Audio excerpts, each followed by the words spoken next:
जगदीश्वर जो है वो जो जगदीश्वर है वो चिद आकाश में मुक्त जनों को शीघ्र प्रवेश कर कर विहार कराता है। तो एक बहुत, मैंने इस चीज को इसीलिए लिया था क्योंकि यह कंबसन से रिलेटेड था एरोप्लेन में। तो आचार्य जी यदि कुछ प्रकाश इसमें डालना चाहते हैं तो मैं उनसे अनुरोध करूंगा कि इस पे कुछ आप अपना विचार रखना चाहते हैं तो आप भी इस पे बताएं। यहाँ पर मैं दो छोटी बातें बोल रहा हूँ। एक तो बहुत, जैसे अभी के बारे में इन्होंने कहा शब्द है, अभी उपसर्ग कहलाते हैं, तो ये छोटी सी बात है पर ध्यान रखिएगा। ये उपसर्ग है ना, ये अपने आप में शब्द नहीं होते, ये किसी सर, धातु के पहले लगते हैं, शब्द के पहले लगते हैं। दूसरा बड़े केवल बात है, यहाँ बड़ी जबरदस्त बात है।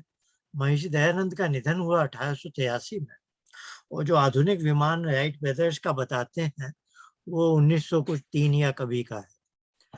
तो महर्षि दयानंद को ये कैसे पता चला कि एक चीज विमान जैसी चीज हो सकती है, और वो एयरप्लेन वाला भी हो सकता है, यानी इंजन वाला। देखिए विमान भी दो तरह के हैं, एक तो बिना इंजन वाले हैं जो ग्लाइडर हैं, तो शुरू के ज्यादातर विमान वैसे ही थे, पर अभी भी ग्लाइडर भी चलते हैं। पर जो अधिकांश है कॉमर्शियल एयरलाइनर्स है, ये जेट इंजन वाले। अब आप कल्पना कीजिए, जब विमान जैसी चीज इस संसार में नहीं है, एक व्यक्ति कैसे कल्पना कर रहा है कि एक चीज होती है विमान, और वो अग्नि से चलता है। ये उन्होंने कैसे लिख दिया 1883 से पहले, जब कोई विमान नहीं थे। तो ये भी बड़ी जबरदस्त बात है। और बाकी जो विशेष बातें हैं, इन्होंने 4 शब्द बताए पिछली स्लाइड में, योग, योगाभ्यास, विज्ञान और उपासना आदि। वो तो ये बहुत अच्छी तरह से बताई है। ठीक है, आगे बढ़िए। जी जी आचार्य जी, नेक्स्ट स्लाइड पर चलते हैं। यहाँ पर ये चिदाकाश शब्द जो आया है इसको थोड़ा सा स्पष्ट करेंगे? आचार्य जी से मैं भी चाहूंगा, लेकिन मैं अपनी तरफ से भी प्रयास करता हूँ। जो चिद आकाश है, जो जिस आकाश में जो परमेश्वर है जो हर जगह व्याप्त है, उस स्थान में लाइक व्योम हो या फिर कोई भी स्थान हो, वो हर जगह अनंत रूप से बिखरा हुआ है। 3 डायमेंशन में जो भी आप जैसे भी सोच लें, तो उस स्थान में जो मुक्त जो आत्माएं हैं, उनको शीघ्र प्रवेश करा करके जब उन शरीर छोड़ते हैं मुक्त जन, जो असम प्रज्ञा समाधि वाले जो जो योगी हैं, उनको उस आकाश में भ्रमण कराता है। जैसे कि हम हॉलीडे मनाते हैं, जैसे हम बहुत सारा काम कर लेते हैं तो हॉलीडे मनाते हैं। तो हॉलीडे में हम जाते हैं और प्रकृति के दर्शन करते हैं, राइट। डिफरेंट डिफरेंट चीज़ों को देखते हैं, घूमते हैं, फिरते हैं और आनंद लेते हैं। तो वैसे ही ये जो चिद आकाश है, इस आकाश में जो परमेश्वर है, जो जगदीश्वर है, जिस ईश्वर ने इस जगत को बनाया हुआ है, वही ईश्वर अपने में उसको लेकर पूरे जो आकाश में सर्वत्र इधर उधर भ्रमण कराकर उसे आनंद को भोगाता है। यह मैं इससे समझता हूँ। आचार्य जी देखिए से महर्षि दयानंद की भाषा बड़ी विचित्र होती है। वहाँ एक एक अक्षर, एक एक शब्द पर बड़ा ध्यान देना पड़ता है, और उसका क्या वही मैं चाहता हूँ हमारे ईश्वर उपासना परिवार में आप सब थोड़े अभ्यस्त हो जाएंगे धीरे धीरे। अब ये जो इन्होंने सिंगल आउट किया है, ये अंतिम 2 पंक्तियां देखिए ध्यान से, ये पढ़ रहा हूं मैं। वैसे विद्वानों की सेवा पूर्वक योगाभ्यास के विज्ञान से सेवा किया हुआ जगदीश्वर। देखिए कहाँ कहाँ रुकना है, ध्यान दीजिएगा आप। वैसे देखिए, अब विद्वान जो हैं, उन्होंने योगाभ्यास करके क्या प्राप्त किया है? विज्ञान को प्राप्त किया है ना, ईश्वर की कृपा से। और ईश्वर की कृपा यहाँ आ गई, सेवा किया हुआ जगदीश्वर। अब जिन्होंने ऐसा विज्ञान प्राप्त किया है, वह ईश्वर उनको जब मुक्ति देता है ना, मोक्ष का वर्णन कर रहा है, तो मोक्ष काल में चिदाकाश में मुक्त जनों को शीघ्र प्रवेश कर विहार कराता है। अब देखिए वो जो एक एक स्पेस का वर्णन कर रहे हैं, उसका नाम दे रहे हैं चिदाकाश। अब मुक्ति में हमारा आत्म तत्व कहाँ घूमता है? अब वहां पर ना प्रकृति का उसके सहयोग नहीं है, वह केवल चेतन जगत में है। एक तो उसकी अपनी चेतना और एक ईश्वर की चेतना है। तो स्पेस तो यही है ना? तो मैं बार-बार बोलता हूँ ना, ये दो को एग्जिस्टिंग कंटिन्यूआ है, प्रकृति भी, ईश्वर भी। सुषुप्ति में हम प्रकृति वाले कंटिन्यूअम में खो जाते हैं, है ना? लेकिन समाधि में हम आनंदमय कोश में खोते हैं, तो ईश्वर वाले कंटिन्यूअम में खोते हैं। पर ये टेम्परेरी है। मुक्ति में क्या है, ये परमानेंट है। तो इसको उन्होंने कहा है चिदाकाश। देखिए, बड़ा उनके एक शब्द में बहुत सी बातें आ जाती हैं। अब प्रकृति से आपका संयोग नहीं है किसी भी तरह से, क्योंकि आप मुक्त है ना? जो बद्ध जीव है उसका प्रकृति से संयोग है ना? वो इन इस तरह से बातों भी समझ को सकते हैं कि समझने जब में जी बहुत ही मुझे अच्छा लगा है। अनिल जी बड़े उस भाव से जी उन्होंने भावार्थ समझे हैं, पकड़े हैं और ऐसे प्रस्तुत कर रहे हैं। धीरे-धीरे आप सबको इस तरह की एक अपने आप को प्रशिक्षित करना होगा और आदत बनानी होगी। मैं भी अपनी क्लास में अभी इंग्लिश वाले में बोलने लगा मैं, क्योंकि वो पहली बार हुआ है तो लोग नए लोग आए हैं। मैंने कहा साहब, it will take time for you to get used to this vocabulary. नहीं तो क्या है, आप सोचते हैं मैंने तो ये सुना हुआ है, ये शब्द मुझे आते हैं, आकाश मालूम है, चेतन मालूम है।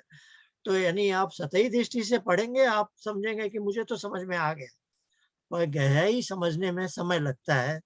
तो वही है, इस पर बहुत थोड़ा ईमानदारी से लगना पड़ता है। आइए आगे बढ़ते तो हैं। आचार्य जी, चिदाकाश का या अर्थ इस तरह से भी हाँ, समझ प्रेम बहन सकते जी हैं। कुछ बोल रही हैं। मैं कह रही हूँ कि ये शॉर्ट टर्म में ऐसे भी लिया जा सकता है, जैसे वो एक मंत्र आता है ना, भक्ति विशेषात अवर्जिता ईश्वरा तम तम अनुग्रहणाति, कि ईश्वर जब ऐसे सेवा पूर्वक योगाभ्यास से जब उसको आप थोड़ा सा नरम और मुलायम और अपनी तरफ कर लेते हो, तो आपको छोटे वे में भी कभी समाधि में थोड़ा सा ऐसा विहार करवा देता है कि आप वो उसके आनंद का महसूस कर सकते हो। ऐसा भी हो सकता है, इसका अर्थ ऐसा भी लिया जी, जा वही सकता मैंने है। कहा ना कि समाधि में ये चीज टेम्परेरी है और ओके, मोक्ष ठीक में है। परमानेंट। ओके, धन्यवाद आचार्य, यही मैं सोच रही थी। अच्छा, सॉरी। इसको मैं इस तरह से समझ रहा था, जैसे बद्ध जीव होता है तो उसके चित्त पर कुछ न कुछ आता रहता है। जब वो चित्त से सब कुछ हट गया है तो फिर वो चिदाकाश में ही होगा। नहीं, ये चिदाकाश में आप कंफ्यूज मत होइए, चित्त से संबंध नहीं है। जी ये चित्त है, जी सच्चिदानंद वाला चित्त है, चेतना वाला। जी जी जी जी चित अवसानो भोग में हम इसकी चर्चा कहते हैं। देखिए, छोटी-छोटी बातें हैं, जी पर इससे कन्फ्यूजन इतना ज़्यादा है और हम चाहते हैं इस परिवार में सब चीज़ बहुत ही रिगरस रूप में हम एकदम समझना चाहते हैं, जहाँ एक्यूरेट हो, एक्यूरेसी को हम कॉम्प्रोमाइज़ नहीं करना चाहते। तो चित शब्द एक है सत चित आनंद वाला, है ना? तो चिदाकाश में वो चित है। ये वो जैसा मैं बोलता हूँ, झलाम जस झसी एक आता है जब गढ़ दश में, तो त का द बन जाता है ना? जी जी आइए जी आगे बढ़ते जी। आगे देखते हैं आचार्य जी जो हमें विशेष रूप से जो चीजों का वर्णन करते हैं, वो देखिएगा यहाँ पे महर्षि दयानंद सरस्वती के भावार्थ में कितना सुंदर तरीके से उसको लिखा गया है। तो यहाँ पर लिखा गया है कि जो जीव कर्म मात्र करते किंतु उपासना और ज्ञान नहीं प्राप्त करते हैं। तो कई सारी श्रेणियां जो होती है मनुष्यों की, कुछ ज्ञान में ही लिप्त रहते हैं, कुछ कर्म ही करते हैं, कुछ ज्ञान कर्म करते हैं और उपासना नहीं करते हैं। तो उन सभी का जो वर्णन है यहाँ पर देखिएगा, जो जीव कर्म मात्र करते हैं किंतु उपासना और ज्ञान प्राप्त नहीं करते हैं, अर्थात वो कर्म में ही लिप्त रहते हैं, सांसारिक कामों में ही लिप्त रहते हैं, वे अपने स्वरूप को नहीं जानते। तो यह तो ठीक ही बात लिखी गई है कि जो योगाभ्यास और उपासना नहीं करेगा, जो ऋषियों को नहीं पढ़ेगा, विद्वानों को नहीं सुनेगा, तो उसे अपने स्वरूप का भी ज्ञान नहीं हो पाएगा। साक्षात्कार की बात ही छोड़ दीजिए वो तो। आगे देखिए, और जो लिख रहे हैं, और जो कर्म उपासना और ज्ञान में निपुण हैं, वे अपने स्वरूप और परमात्मा के जानने योग्य हैं। तो यह यहाँ पर जो आचार्य जी बताते हैं कि जो ज्ञान कर्म उपासना जब हम करते हैं साथ में, जो उसका फल जो विज्ञान होता है, जो पिछले स्लाइड में भी बताया गया है, तो उसका ये जो फल होता है, उस विज्ञान से हम बहुत सारी चीज़ों को अनुभव करते हैं, साक्षात्कार करते हैं, समझते हैं और अपने स्वरूप और परमात्मा को भी जानने के योग्य हो जाते हैं। तो यह एक जो बहुत सुंदर जो 2 लाइन में जो चीज़ें लिखी हुई हैं, आचार्य जी कई बार इस स्लाइड मतलब इस बात को कई बार बताते हैं हम सभी को। तो ये बहुत अच्छी चीज़ यहाँ पर लिखी हुई है कि हमें उपासना तो अवश्य ही करनी चाहिए, यदि आप अपने स्वरूप और परमात्मा को जानना चाहते हैं तो। आगे जो लिखते हैं वो कुछ चीज़ें हैं, साधारण सी चीज़ें हैं जो सभी जानते हैं कि जीवों के अगले जो जन्मों का आदि और पीछे अंत नहीं होता। अर्थात जो जीव हैं, जो हम हैं, जो आत्मा है, वह अमर है, अजर है, उसको कभी वो कभी नहीं मरता है। तो यह तो गीता में भी सभी लोग जानते होंगे कि जो श्री कृष्ण ने अर्जुन को बताया है, वो बात यहाँ पर थोड़ी-थोड़ी देखने को मिल रही है। तो जब शरीर को हम छोड़ते हैं, तो यहाँ पर वो लिखते हैं कि तब आकाश में स्थित होकर गर्भ में प्रवेश करके और जन्म पाकर पृथ्वी में चेष्टा क्रियावान होते हैं, मतलब अपने स्थूल शरीर को हम प्राप्त करते हैं। तो स्वामी दयानंद सरस्वती जी ने सत्यार्थ प्रकाश में एक जगह लिखा हुआ है कि जब हम शरीर छोड़ते हैं तो सर्वप्रथम हम पुरुष के शरीर में जाते हैं और फिर पुरुष के शरीर से जाकर हम माता के शरीर में हम प्रवेश करते हैं। तो यह छोटी सी यहाँ पर एक बात लिखी हुई है, इस पर कुछ आचार्य जी टिप्पणी करना चाहते हैं तो ये है ना ऋग्वेद का बहुत ही महत्वपूर्ण सूक्त है, पहले मंडल का 164वां, जिसमें वो बहुत प्रसिद्ध मंत्र है, द्वा सुपर्णा सयुजा सखाया वाला, है ना? उस मंत्र में है कि कर्म की भावना है और कर्मों का फल देता है ईश्वर, ऐसे ऐसे, है ना? तो अब देखिए, है तो कर्म की व्याख्या, पर महर्षि दयानंद इसमें भी ज्ञान और उपासना का भली भांति समावेश करने से छूट नहीं है। वो अपनी बात अवश्य पूरी कहना चाहते हैं, है ना? और ये आज का जो विषय है बाद में, द व्हील ऑफ यूनिवर्स, उसकी सारी बातें इसमें आई हुई हैं, आप ध्यान से देखेंगे तो। कर्म का केवल जो कर्म मात्र में है वो निधन होने के बाद पुनः संसार में आएगा, है ना? तो वो सारी बात अभी हम जो डिस्कस करने वाले हैं वो सब इस मंत्र में, इस भावार्थ में आ जाती है। तो बात इस मंत्र में मुख्यतः बात है कि कर्मों का फल मिलता है और फिर हमें अगला जन्म मिलता है। लेकिन यहाँ भी महर्षि दयानंद हमें प्रेरणा दे रहे हैं कि ये तो इससे तुम सांसारिक संसार यात्रा ही चलती रहेगी तुम्हारी। इस संसार यात्रा से निकलने के लिए ज्ञान और उपासना का समावेश करना आवश्यक है। जी जी आगे बढ़ा जाए आचार्य हाँ, जी? आगे बढ़िए। जी, तो आगे कुछ चीज़ों का जो वर्णन है ईश्वर के विषय में, और यहाँ पर भी योगाभ्यास आया है उसी ऋग्वेद का, जो पीछे कुछ मंत्र हैं। तो जो विद्वानों से जानने योग्य सब में सब जो सब प्रकार Well, yeah, she doesn't speak English. Who is calling? तो यहाँ पर जो बातें हो रही हैं, वहाँ पर जो विद्वानों से जानने योग्य सब में सब प्रकार व्याप्त प्रशंसा के योग्य। तो ईश्वर को जैसे हमने सभी लोग जानते हैं कि वह ईश्वर अभिव्याप्त, हर जगह परिपूर्ण है, सर्वत्र व्याप्त है और एक रस है, हर जगह हर गुण समान रूप से हर जगह बिखरा हुआ है। तो सब प्रकार व्याप्त है, प्रशंसा के योग्य वही है क्योंकि वह सर्वज्ञ है, वह सबसे बड़ा है हर चीज में, और वह सच्चिदानंद आदि लक्षण युक्त सर्वशक्तिमान है, सच्चिद आनंद वाला है। और जो भी इसके विशेषण जो भी प्रयोग होते हैं, जो भी आर्य समाज के दूसरे नियम में है, वो सब आप लगा सकते हैं यहाँ पर। वह अद्वितीय है, जो दूसरा उसके जैसा कुछ कोई है ही नहीं, और अति सूक्ष्म है, अर्थात कि जो प्रकृति है और प्रकृति से भी सूक्ष्म हम हैं और हमसे भी सूक्ष्म वह परमेश्वर है। तो अति सूक्ष्म की जो यहाँ पर बात हो रही है, अति सूक्ष्म है वो, आप ही प्रकाशमान अंतर्यामी परमेश्वर है। उसको योग के अंगों के अनुष्ठान की सिद्धि से अपने हृदय में जानो। तो ये जो हृदय है, जहाँ पर हमारा जो आत्मा का निवास स्थान है, वहाँ पर इसको जानने की बात कही जा रही है। तो जो स्थान है, योग के अंगों का अनुष्ठान करके, अर्थात ध्यान समाधि लगाकर हम उसको जाने। तो इसकी एक छोटी सी यहाँ पर बात ईश्वर के विषय में यहाँ पर छोटी सी बात कही गई है कि योग के अंगों के अनुष्ठान की सिद्धि से अपने हृदय में जाने। तो यह तो उसी से संबंधित है जो पीछे बात हो चुकी है। तो आगे इसमें बढ़ जाते हैं हम लोग।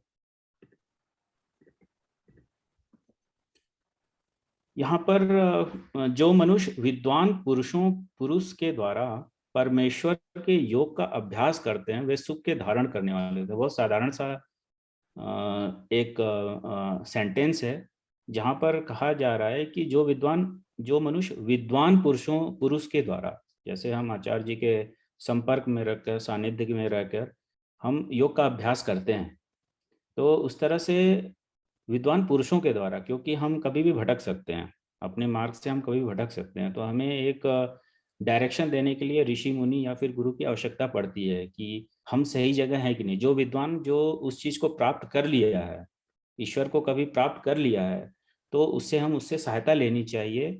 विद्वान पुरुषों से सहायता लेकर परमेश्वर के योग का अभ्यास करना चाहिए। तो यहाँ पर बोला जा रहा है कि परमेश्वर के योग का अभ्यास करते हैं वे सुख के धारण करने वाले होते हैं। तो सुख तो मिलता ही है, सुख आनंद तो मिलता ही है। तो ये छोटी सी यहाँ पर बात है। आगे हम बढ़ते हैं। यहाँ पर एक बहुत अच्छी चीज यहाँ पर लिखी हुई है। यह बहुत अच्छा एक मंत्र है।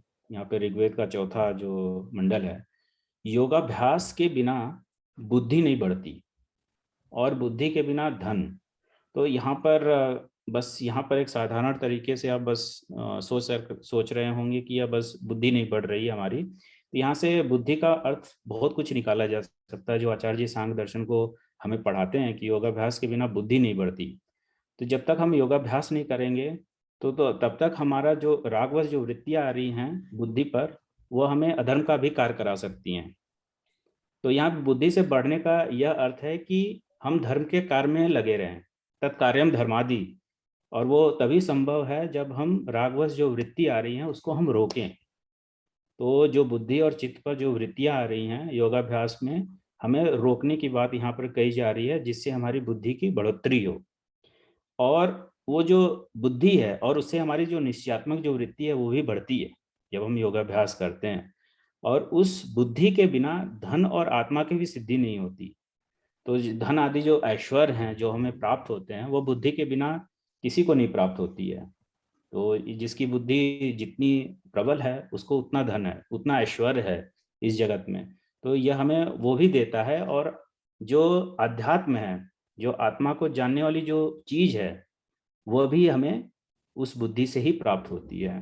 तो चित्त जब तक हमें चित्त पर जो वृत्तियां आ रही हैं, रागवश वृत्तियां आ रही हैं, उसको हम रोकने के बाद ही, उसके निरुद्ध अवस्था में ही हमें आत्मा की सिद्धि की प्राप्ति होती है। और विद्या, यह एक्चुअली जो आदेश है, यह आदेश राजा को दिया जा रहा है। यह आदेश ईश्वर की तरफ से राजा को दिया जा रहा है। इसलिए यहाँ पर लिखा जा रहा है कि और विद्या पुरुषार्थ और न्याय के बिना प्रजा का पालन नहीं कर सकता कोई राजा। तो इसलिए एक राजा जो भी है उसे बोला जा रहा है कि योगाभ्यास आप भी करें।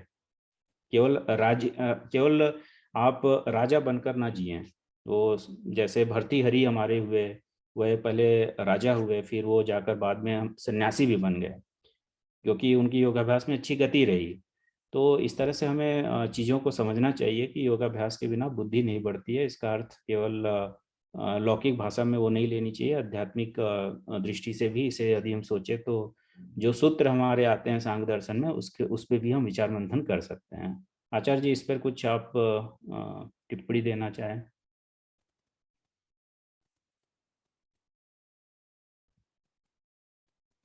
आचार्य जी आप म्यूट हैं। हाँ, मुझे ये देखते ही लग रहा है कि ये मंत्र का महर्षि दयानंद ने अर्थ राजधर्म पर लगाया होगा। और देखिए राजा जो क्षत्रिय है उसको भी योगाभ्यास की प्रेरणा दे रहे हैं कि उससे ही तुम विद्या बुद्धि को अपना बलवान बनाओगे और राजकोष और जो सबका हित चाहने की लिए साधन है उसकी प्राप्ति होगी। और विद्या पुरुषार्थ और न्याय, इसी से आप सब चीज से प्रजा का अच्छी तरह से पालन कर सके। तो राजधर्म में राजा को भी प्रेरणा दे रहे हैं कि वह भी इसी प्रकार योगाभ्यास करे। ये सबके लिए है, मनुष्य मात्र के लिए। जी। तो ये उनकी विशेषता है। यहाँ चलिए आगे पर बढ़ते ये बुद्धि बुद्धि जो अच्छा। बढ़ने की बात कही, बुद्धि बढ़ने से तात्पर्य योगाभ्यास में रुचि से ही होगा जी या या बुद्धि बढ़ना वही है, जैसे बोलते हैं ना वो ज्ञान की उन्नति होना, विज्ञान की प्राप्ति होना। जी जी हाँ जी हाँ जी, धन्यवाद।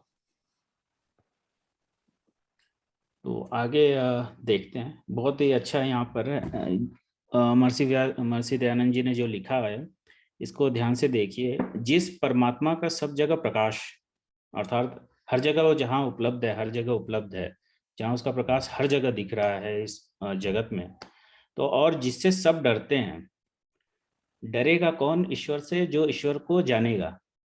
जो ईश्वर को नहीं जानेगा वो नहीं डरेगा। तो यहाँ पर एक बहुत अच्छी चीज यहाँ पर लिखी गई है कि जिससे सब डरते हैं, अर्थात जो विद्वान हैं, जो योगाभ्यासी हैं, वह ईश्वर से डरते हैं और वह संसार से भयभीत नहीं होते हैं। फिर यह बहुत मतलब कि एक विपरीत चीज है। यदि आप संसार से डरते हैं, इसका अर्थ है कि आप परमेश्वर को नहीं जानते। तो ईश्वर के जो योगाभ्यासी हैं, जो ईश्वर के नजदीक रहते हैं, जो उपासना करते हैं, वह ईश्वर से डरते हैं कि वो हमें दंड न दे दे।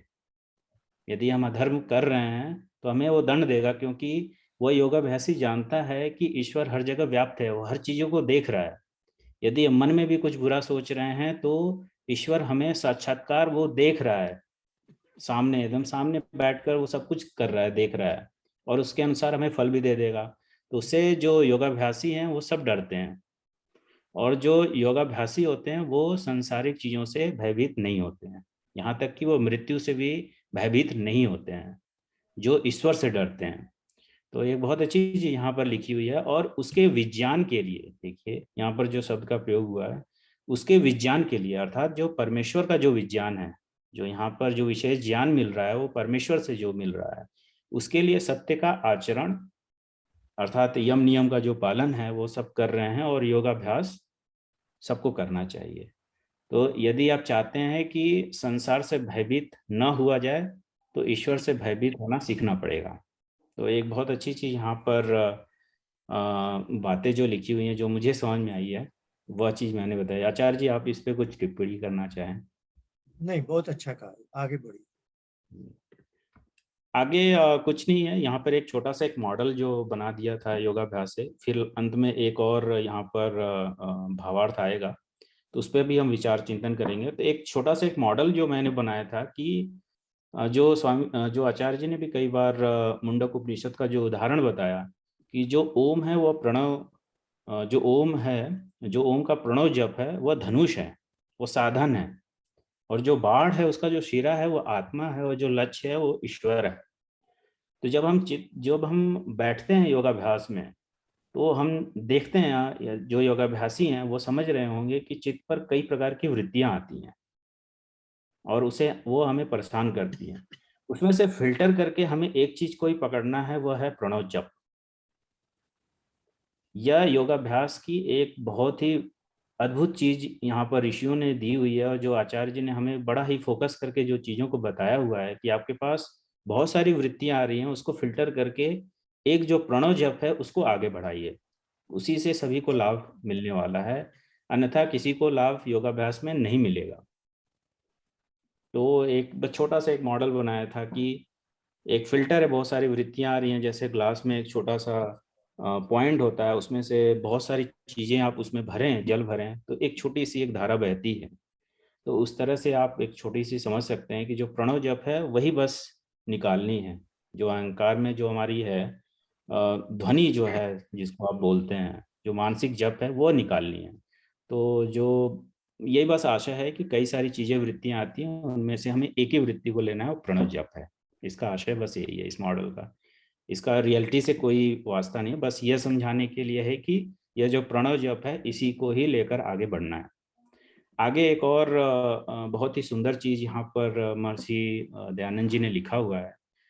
जो योगाभ्यास से समाहित चित्त, समाहित चित्त किसको बोलते हैं? जो चित्त जिसका समाधान जिसका हो चुका है, अर्थात जो वृत्तियां आ रही हैं उसका निरोध उसने कर दिया है, चित्त पर अब कोई भी वृत्ति नहीं आ रही है, वह दिव्य योगी। अब उनकी जो विशेषण जो प्रयोग किया गया है, दिव्य योगी जो समाधि में प्रवेश कर गए हैं, जनों को अच्छे प्रकार प्राप्त हो धर्मयुक्त मार्ग से चलते हुए परमात्मा में आत्मा को युक्त करते हैं। अर्थात ये समाधि को भी, जो संप्रज्ञा समाधि है उसको, उससे पार जाकर भी असंप्रज्ञा समाधि में जब हम परमेश्वर और आत्मा का जहाँ साक्षात्कार होता है, उसको जब उस अवस्था को भी प्राप्त कर लेते हैं तो समझिए कि मोक्ष को पाए हुए होते हैं। यहाँ पर एक चीज बहुत ही विशेष ध्यान देने वाली बात है कि यहाँ धर्म युक्त मार्ग पर चलते हुए परमात्मा में आत्मा को साक्षात्कार, अर्थात धर्म युक्त मार्ग पे चलते हुए हमें असंप्रज्ञात समाधि प्राप्त करनी है। यदि हमारे पास ये भी ऑप्शन रहता है कि हमने यदि समाधि प्राप्त कर ली है और हम अधर्म मार्ग पर भी चले जाएं, यह भी संभव है, तो योगी की दुर्गति हो जाएगी उसमें। इसलिए वो विशेष तरीके से लिख रहे हैं कि धर्मयुक्त मार्ग से चलते हुए हम ईश्वर का साक्षात्कार करें, नहीं तो योगी का जो मार्ग है वह विचलित हो सकता है, वह नीचे गिर सकता है।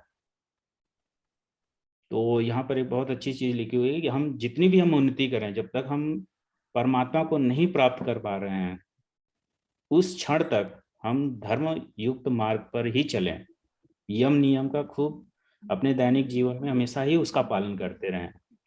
तो इस विषय में जो मैं समझ पाया हूँ वो ये मैंने कहा है। आचार्य जी, आप इस पे कुछ टिप्पणी करना चाहें? नहीं, बहुत अच्छा कहा है। वो हमेशा वो बात है कि हम भी बार बार बोलते ही रहते हैं यम नियम के अंतर्गत, जिसके कर्म धर्मानुसार है उसी के लिए योग विद्या है। तो महर्षि दयानंद बार बार ये बात जोड़ देते हैं कि कर्म, या पहले कहीं आया था ना, सत्य का आचरण करना। ये जो कर्म और आचरण वाली बातें हैं, इसको गिव अप करके योगाभ्यास नहीं होता, ये तो होना ही है। इसके ओवर एंड अबव दैट, अभी डॉक्टर मदन मोहन जी ने एक बहुत अच्छा कमेंट किया है, मेरे ख्याल से आप देखिए अनिल जी इसको, और शायद आपको 2-3 स्लाइड पीछे जाना होगा। वो जो भय और डर वाली बात आई थी, तो इसका आप कैसे सम्यक प्रकार से उत्तर देंगे? कौन सा है ये? बाद वाली स्लाइड, इसके बाद आई ये, हाँ, जिससे पहले ये देख लीजिए, ये पढ़ के सुनाइए। डॉक्टर मदन मोहन जी लिखे हैं। हाँ, बोलिए। यहाँ पर वो लिख रहे हैं कि गॉड फियरिंग इस्लाम एवं क्रिश्चियन दर्शन है, वैदिक धर्म में अभय पर बल है।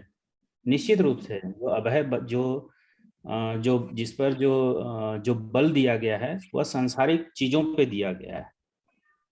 तो यहाँ पे डर का यह अर्थ नहीं है कि आप उससे भयभीत होकर रहें। डर का यह अर्थ है कि आप धर्मयुक्त कर्म ही करें। यदि आप सांसारिक व्युत्थान दशा में भी यदि आप अपना जीवन कर रहे हैं तो इसका अर्थ है कि आप धर्मयुक्त होकर उस कार्य को करें। इसका कहने का ये आप तात्पर्य विपरीत तरीके से समझ सकते हैं। तो एक ईश्वर का नाम युद्ध भी है कि दुष्टों को रुलाता है। तो यहाँ कर्म फल की बात है। तो जो सामान्य व्यक्ति हैं वो अधर्म से इसलिए दूर हो जाते हैं क्योंकि उनको डर है, भय है कि ईश्वर हमें दंड देगा। तो इस भावना से, और हम और आप जो बैठे हैं यहाँ पर, हम ईश्वर से जैसे योगाभ्यास उपासना से उसकी गोद में जाना चाहते हैं। तो इसमें वो डर नहीं है, भय नहीं है, बल्कि वो भक्ति या प्रेम का भाव है। जैसे एक बच्चा अपनी माँ की गोद में जाना चाहता है। तो हमारे यहाँ आपने बहुत ठीक कहा कि हम ईश्वर पर इसलिए नहीं ईश्वर की भक्ति कहते कि नहीं कहेंगे तो वो हमें रुलाएगा। हम इसलिए कहते हैं कि हमारा उसने हमें इतना कुछ दिया है, बदले में हमारा उससे प्रेम का, स्नेह का संबंध है, और उसको प्रदर्शित करने का यही तरीका है। जैसे एक बच्चा अपनी माँ की गोद में जाता है, हम भी उसके पास जाना चाहते हैं। बल्कि ये बात अनिल जी ने भी कही कि योगी उससे भी, मृत्यु से भी नहीं डरता। तो जो त्र्यंबकम यजामहे वाला मंत्र है, उसमें यही बात है कि जो योगाभ्यास से उस स्थिति तक पहुंच चुका है वह मृत्यु भी उसके लिए एक द्वार है कि प्रभु की गोद में सदा के लिए पहुंचने का। तो मृत्यु उसके लिए संसार में वापस आने वाली रास्ता नहीं है, वह शरीर छोड़कर फिर परमात्मा के पास सदा के लिए चला जाएगा। इससे उसको परमात्मा से भय नहीं है, अपितु वह परमात्मा का सानिध्य चाहता है। और आपने बहुत सही पॉइंट आउट किया, हमें इसका सावधान रहना चाहिए। आचार्य जी, इतने ही भावार्थों को मैंने अभी इंक्लूड किया है। कभी और अगली कक्षा में और भी भावार्थों को इंक्लूड करके बताया जा आज सकता आप अपनी तरफ से जो बात कहनी थी आपने कह दी है। ठीक है आचार्य जी, इतनी स्लाइड में इतने ही भावार्थ को रखा था दिनेश इस जी बार। हाथ उठाए हैं, कुछ बात प्रश्न है क्या? जी जी, ये जो अभी जो सामने जो स्लाइड है अनिल जी, समाहित चित्त, इसमें अंत में कहे हैं कि आत्मा को युक्त करते हैं वे मोक्ष पाए हुए हैं। तो इसका मतलब ये हुआ कि मोक्ष की जो अवस्था है वो जब व्यक्ति जीवित है उस समय भी वो मोक्ष की अवस्था में रहेगा। टेम्पररी जो स्टेट है, तो आचार्य जी ने जो बताया कि टेम्पररी स्टेट जो होती है वो मुक्त अवस्था जैसी होती है, बैठते हैं योगाभ्यास। ये थ्योरेटिकल पॉइंट है अभी दिनेश जी ने जो कहा। एक तो है कि हम जो सामान्यतः योगाभ्यास करते हैं और क्षण दो क्षण के लिए हमें उसका आभास हो जाता है, वो एक टेम्परेरी स्टेट है। पर सांख्य में ऐसा आता है कि जो एकदम विवेक ख्याति आदि तक पहुंच जाते हैं तो सांख्य में कहते हैं कि वह व्यक्ति जीवन मुक्त हो जाता है। तो ये आपने जो प्रश्न किया कि हाँ थ्योरेटिकली ये भी संभव है कि आपने मुक्तावस्था मोक्ष प्राप्त कर लिया है, लेकिन आप अभी भी इस शरीर को धारण किए हुए हैं थोड़े समय के। तो एक जीवन मुक्त वाला कॉन्सेप्ट है। और यह सच्चा उपासक है जब तक शरीर को छोड़ता नहीं है, वो यह भी हाँ, समझ ये में बहुत अच्छी बात अभी मदन मोहन जी डॉक्टर ने कही कि हमें उपासना मार्ग से हमारा उद्देश्य है, यानी एक मनुष्य की उन्नति कहाँ तक हो सकती है। जीवन मुक्त है एक अंतिम अवस्था है, that is the most successful human being. बहुत अच्छा। आइए, आज का थोड़ा समय ज्यादा हो गया है, जो भी कोई बात नहीं, पर इट वाज वर्थ इट। मुझे बहुत अच्छा लगा है कि अनिल जी ने एक बहुत उद्देश्य विशेष से महर्षि दयानंद का पूरा यजुर्वेद भाष्य और ऋग्वेद का 7वें मंडल के जो हिस्से तक है उसके भावार्थ को बहुत जल्दी देखा है। और ये जो 3-4 शब्द हैं, योग, उपासना, ज्ञान, विज्ञान, हृदय, ये जो शब्द हम प्रयोग कर रहे हैं, जो हम समझते हैं कि हम महर्षि का आशय समझे हुए हैं, और उस आशय को मैं अनिल जी ने थोड़ा और पुष्ट करने का यत्न किया है और अवश्य उनका पुष्ट हुआ है। तो एक बात मैं बोलता रहता हूँ इस परिवार में, मैं अभिमान अहंकार वैसी भावना से नहीं बोल रहा हूँ, ईश्वर ऐसा न कहे कि मेरे साथ ये सी चीजें चिपक जाएं, पर मैं ये बोल रहा हूँ, ये जो हम 10, 12, 15 लोग हैं जो इन बातों को बहुत एक विशेष ढंग से महर्षि दयानंद का आशय समझने का यत्न कर रहे हैं और थोड़ी थोड़ी हमें सफलता भी मिल रही है।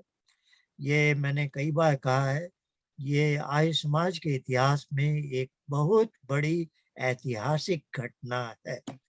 इसको आप कदापि यह रेखांकित किया जाना चाहिए, ऐसा आर्य समाज में कभी नहीं हुआ है। आर्य समाज में अभी कभी भी, आर्य समाज में नहीं हुआ तो दुनिया में ही कहीं नहीं हुआ, सीधी सी बात है ना।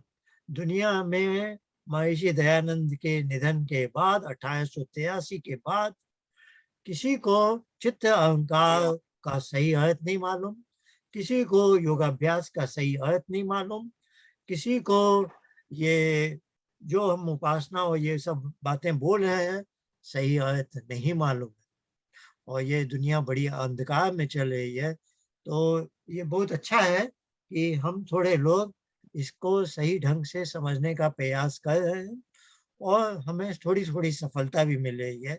ये एक इसको अब आंदोलन बना के आगे बढ़ाना है। इसी में सारे विश्व का कल्याण है कि ज्ञान का उपासना का समन्वय हो। तो महर्षि दयानंद लिख के तो चले गए, और आपको हैरानी होगी इतने बड़े बड़े विद्वान हुए हैं, लेकिन जो उपासना का पुट आना चाहिए था वो नहीं आ पाया। बाकी हर विषय पर आर्य समाज के विद्वानों ने बड़े बड़े ग्रंथ लिखे और बहुत सफलता मिली है, गुरुकुल खोले, सब हुआ, लेकिन उपासना हमारे हाथ में नहीं थी। उपासना नहीं थी तो उस कारण से हमें हानि हुई है। अब एक नई जागृति आ सकती है और ये विश्वव्यापी हो सकता है। तो आप इसको छोटी घटना मत समझिए। अनिल जी ने जिस भावना से इतने कम समय में 3, 4, 6, 8 सप्ताह में इतने पूरे बड़े वेद भाष्य का सार निकालने का यत्न किया है, एक विशेष फोकस देकर उनको, और उन्होंने उसको जैसे कि पुष्ट हो गया है उनको भी कि हाँ हम सब भटके हुए लोग थे और पूरा आर्य समाज भटका हुआ है क्योंकि उपासना से दूर चला गया है। पर देखिए कभी भी इट इज नेवर लेट, है ना, जब जागो तब सवेरा है। तो अभी भी हम शुरू कर दें तो आगे लंबा रास्ता है, हमें तय करना है और लोगों को जोड़ना है इससे। तो मैं भी अपना जो समझ में आता है कहता हूँ, आप लोग भी कीजिए। और पर हाँ ये बात आवश्यक है कि अपने जीवन में ये स्वाध्याय और ये जो ध्यान उपासना का योगाभ्यास है ये पूरा धारण करते रहिए, इससे ही आपकी होगी। और हमें आपस में एक दूसरे की सहायता भी करनी है, इसीलिए हमने इसको परिवार कहा है। परिवार में पूरा परिवार एक साथ चलता है। परिवार में एक सदस्य भी रोगी हो जाए या कुछ हो जाए तो सारा सभी जगह गड़बड़ हो जाती है, सभी चिंता में उद्विग्न हो जाते हैं। तो हम सबको साथ चलना है। आज का एक और आइटम है, हाँ आपने लिखा कि इनका इंटरनेट, में भी जो चिंतित हो गया था, इनको फोन भी लगाया मैंने। तो अब दिनेश जी का एक आइटम हम ले लेते हैं, शायद ज्यादा समय 1.25 घंटा हो चुका है और 2 घंटे की हमारी सीमा है। तो देखते हैं दिनेश जी, ये एक पुराना इनका आइटम है, हमारे मित्र कविंद्र जी, वो एक विशेष है हमारे बीच में और वो स्वयं डिक्लेयर करते रहते हैं मैं आर्य समाज का नहीं हूँ। लेकिन हमारे लिए वे हमारे अपने हैं। हम इंद्र जी अब मत कहिए, वो नहीं है अब कि नहीं किसने कह आर्य सकते समाज आप। की सदस्यता ली है या नहीं है।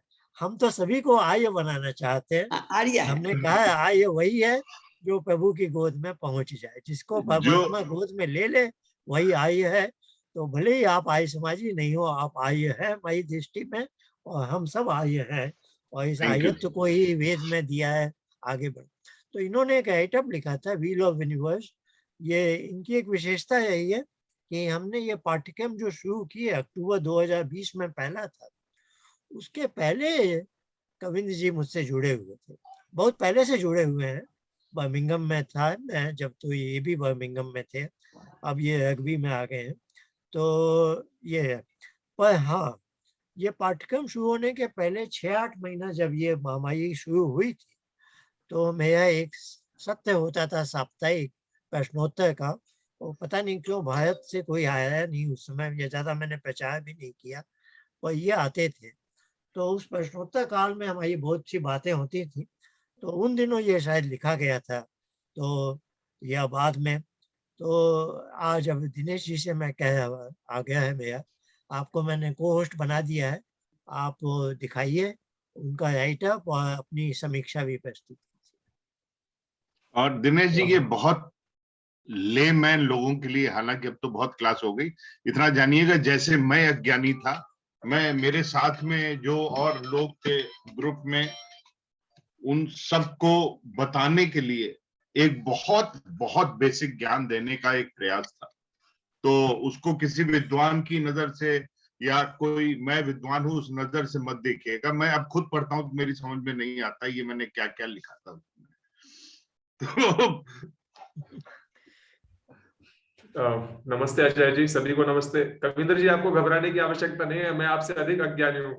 तो एक अज्ञानी दूसरे अज्ञानी के काम को देखेगा तो कोई समस्या नहीं खड़ी होगी।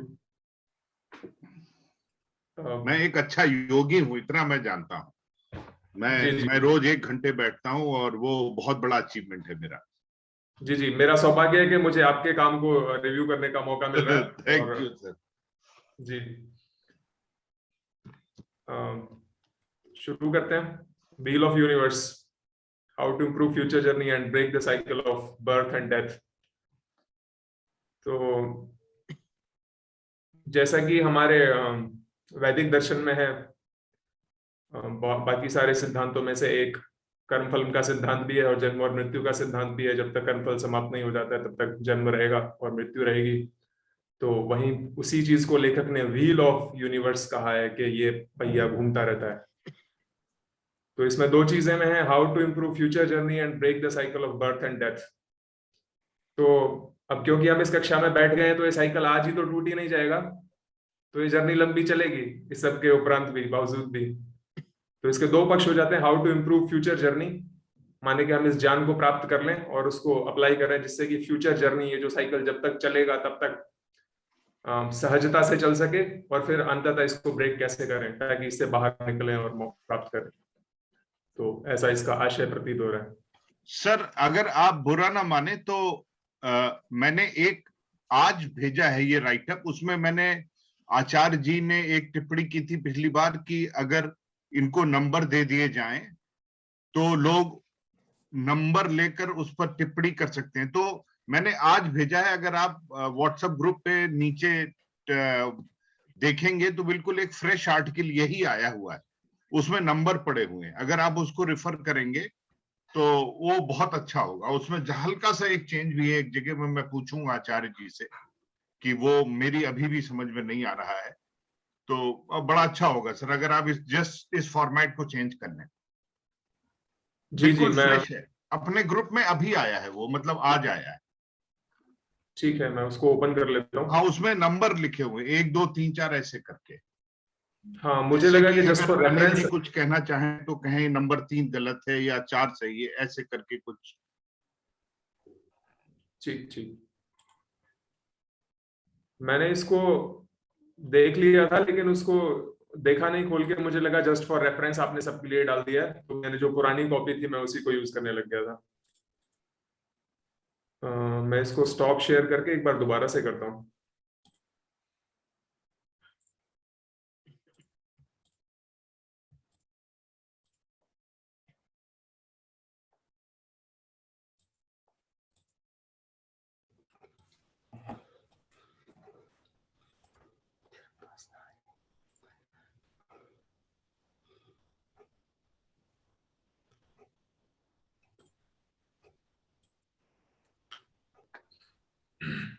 आचार्य जी तब तक मैं सवाल कर लेता हूँ, हाँ, कि ये जो ज्ञान शक्ति भोग, ये शक्तियां पुरुष की हैं या जीव की हैं?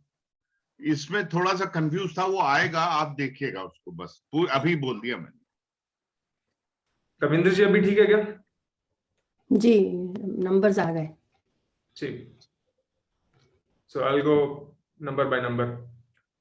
Vedas and saints have written that due to klesh, likes and dislikes, we take birth in this world and do karma, die and again take birth or remain in the cycle of birth.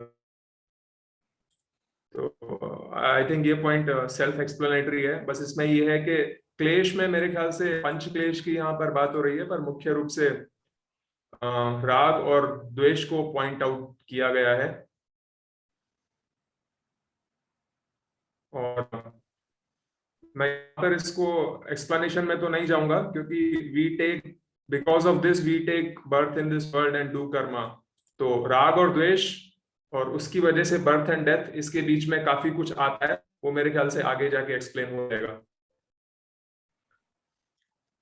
ये number 1 point है, अभी दिनेश जी ने जो कहा बहुत सही कहा। Technically थोड़ा सा इस वाक्य को बदला जा सकता है, यानी क्योंकि वी टेक बर्थ, हम इस संसार में आते हैं, इसके लिए पतंजलि ने कहा है अविद्या। अविद्या भी क्लेश है, और अभी राग द्वेष को जोड़ दिया गया है। तो थोड़ा सा इस वाक्य को कि हम अविद्या रूपी क्लेश के कारण इस संसार में आते हैं।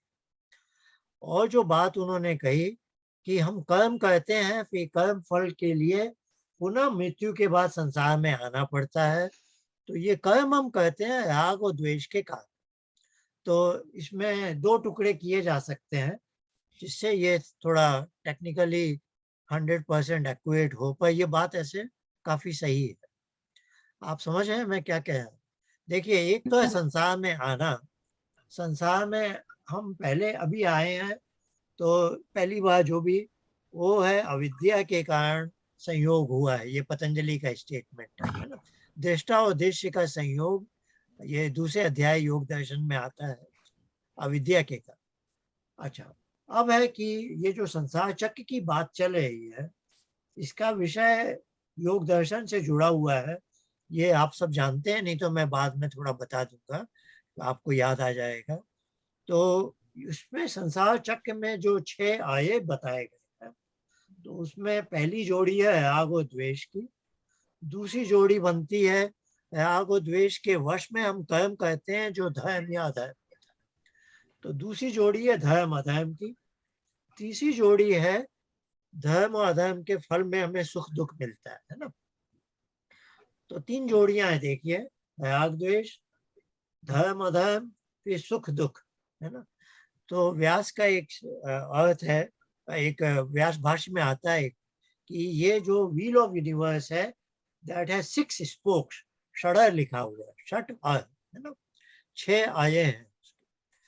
तो अभी मैं असल में ये पूरा पेपर है संसार चक्र के बारे में। तो यहाँ वी टेक बर्थ वाली बात हटा ही देते हैं आप, ये शब्द हटा दें तो फिर काम चल जाता है ना। फिर हम आपने राग द्वेष वाला पहले युग्म की, पहले जोड़ी की, पहले पेय की बात कर ली। चलिए आगे बढ़ते हैं। और हिंड्रेंसेस के बदले इधर ही आप अविद्या कर सकते हैं ना आचार्य जी, जहाँ ब्रैकेट्स में उन्होंने हिंड्रेंसेस लिखा है क्लेश को, तो स्पेसिफिकली अविद्या कर सकते हैं। क्लेश एक फैमिली है, तो फ्लेश का इंग्लिश में हिंड्रेंस बोलते हैं बहुत से लोग, कोई सही है, कोई बात नहीं। फिर उस क्लेश फैमिली के अंतर्गत ये कविंद्र जी राग और द्वेष को आइडेंटिफाई कर रहे हैं, वो भी सही है, क्योंकि राग एंड द्वेष, लाइक और डिसलाइक्स के वश में हम कुछ कर्म करते हैं। मेरा फोकस 6 स्पोक्स पे था पूरा। तो कर्म फल के लिए हमें पुनः संसार में आना पड़ता है ना। तो ये जो we take birth in this world, ये थोड़ा एक व्यापक स्टेटमेंट आ गया। जो मुक्त आत्मा जब आई वापस पहली बार वी टेक बर्थ, है ना, तो एक मुक्त आत्मा क्यों आया? वो राग द्वेष के कारण नहीं आया, वो आया था क्योंकि अविद्या के कारण आया था, है ना। ये थोड़ा एक टेक्निकल एकेडमिक पॉइंट है, ज्यादा उतनी वैसा है, पर आप लोग समझ लें तो अच्छा है ना। देखिए, ये विषय हमारे पाठ्यक्रम में कई बार आया है कि मुक्ति के बाद जीव वापस संसार में क्यों आता है ना। तो we take birth in this world, ये क्योंकि वो बाद में वो बोली है ना, we die and again take birth. तो ये शुरू में जो है ना, we take birth in this world and do कर्म, इसमें we take birth in this world ये हटा दीजिए आप, है ना। फिर आ गया अभी का जीवन है हमारा, जिसमें राग द्वेष के वश में हमने कर्म किए, और we will die and we will come back again take birth and remain in the cycle of birth and death.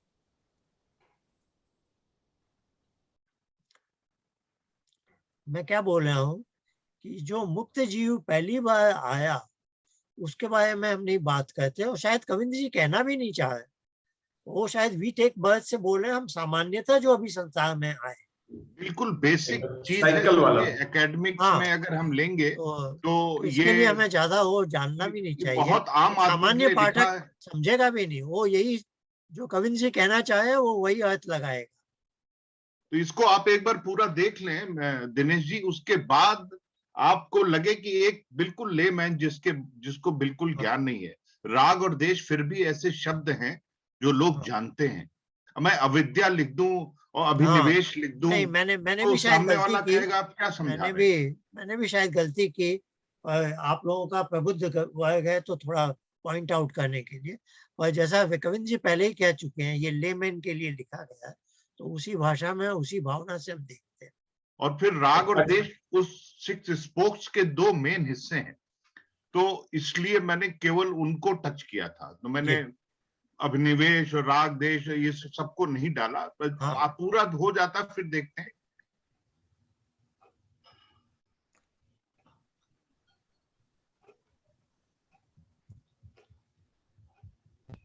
हाँ, आगे बढ़िए, नंबर 2 पे आइए दिनेश जी।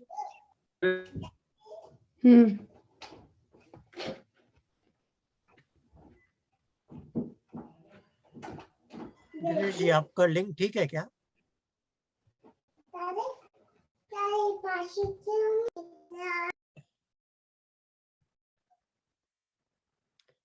दिनेश जी का इंटरनेट पहले भी बिगड़ा था, अभी पता नहीं। हेलो, लग रहा है इनका वीडियो इंटरनेट ठीक नहीं है अभी। बीच में उनका इंटरनेट लिंक बिगड़ गया था, तो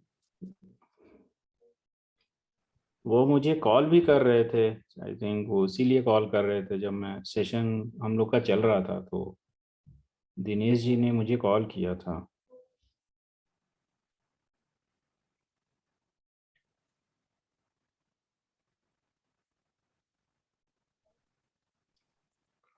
क्या कहें हम ये।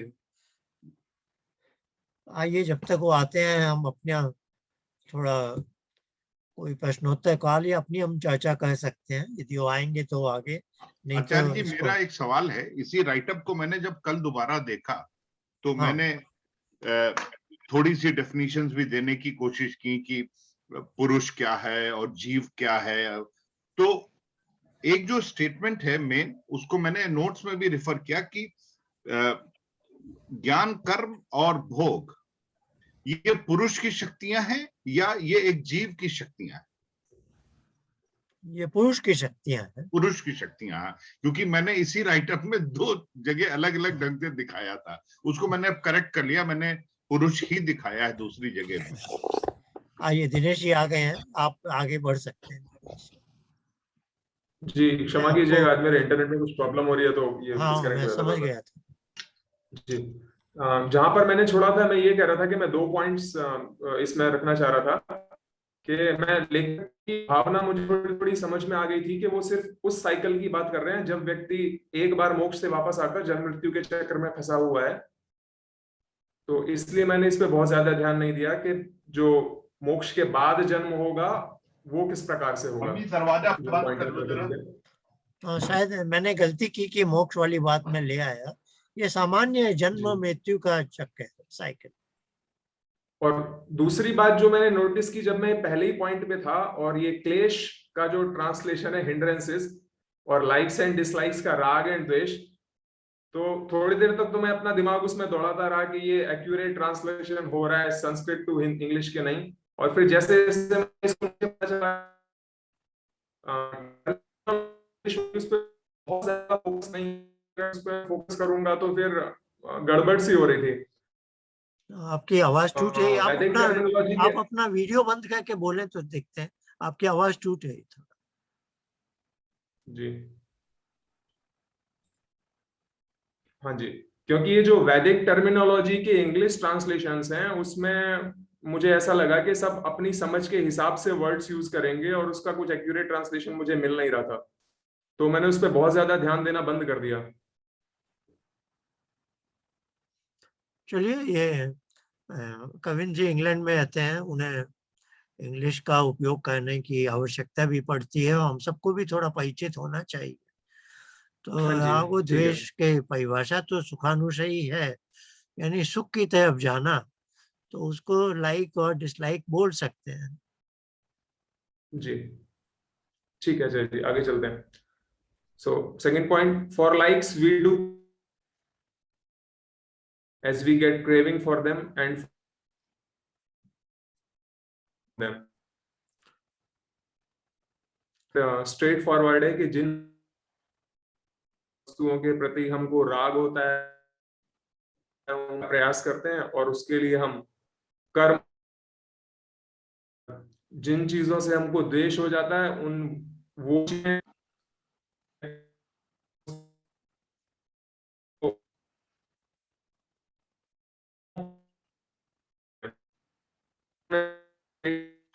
आपकी वेश है, मैं नहीं सुन पाया। आप में से कोई सुन पाया है क्या? नहीं। नहीं नहीं ये आचार्य जी, कोई भी नहीं सुन पा रहा। हाँ, लगता है उन्हीं के नहीं आ रही, स्वर। अभी नहीं आ रही। हाँ, दिनेश जी, हाँ, नंबर 2 में थोड़ी बात तो हम आपकी सुन ली है, बात का नहीं पता चला।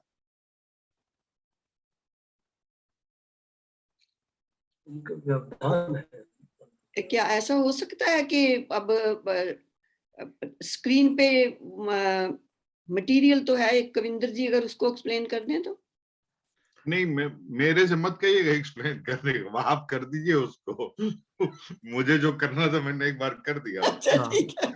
नहीं, हम चाहते थे ना, इससे हम सबका अध्ययन हो जी जाए। जी। तो ऐसे तो कौन है, अब मैं प्रेम किससे जी कह करेंगे। सकता हूँ? अभी अभी दिनेश जी को हम कह दें कि वो स्लाइड शेयर कर लें, हाँ। या उनकी स्लाइड भी शायद डिस्कनेक्ट हो जाती है। और कोई ला सकता है? अनिल जी, आप जल्दी से वो स्लाइड ला सकते हैं क्या, जी आचार्य जी, मैं ला रहा जो हूँ। कल परसों ही इन्होंने ली है? और मैं जी आचार्य जी, देवेंद्र मैं जी से शेयर। कहता हूँ कि जो काम दिनेश जी को दिया गया था आप कीजिए, देवेंद्र जी।